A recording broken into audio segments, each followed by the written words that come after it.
Kung sinabi sa'yo 10 taon na ang nakalipas na ang Philippine Navy ay magiging isa sa pinakarespetadong puwersa sa Asia, maniniwala ka ba? Noon parang imposible, ngayon kitang-kita na.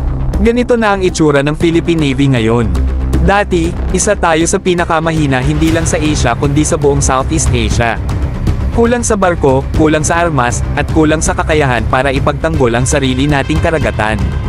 Madalas, tayo pa ang nauuna sa listahan ng outdated fleets. Pero hindi doon nagtapos ang kwento, mga bro.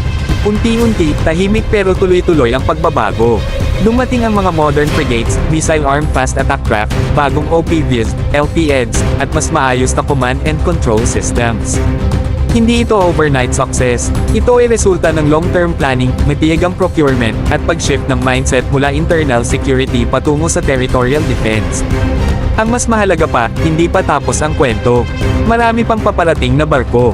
Mas malalaking frigates, mas modern systems, mas integrated sensors at weapons.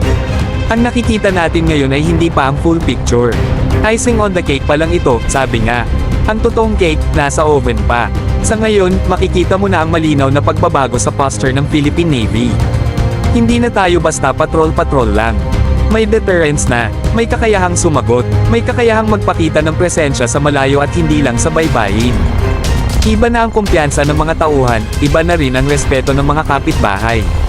Kung ikukumpara noon at ngayon, parang ibang Navy na ang pinag-uusapan. Mula sa hand-me-downs at aging platforms, papunta sa modern, missile-capable fleet na kayang makipagsabayan. Hindi man tayo ang pinakamalakas ngayon, pero malinaw na nasa tamang direksyon tayo. Tuloy-tuloy lang mga bro.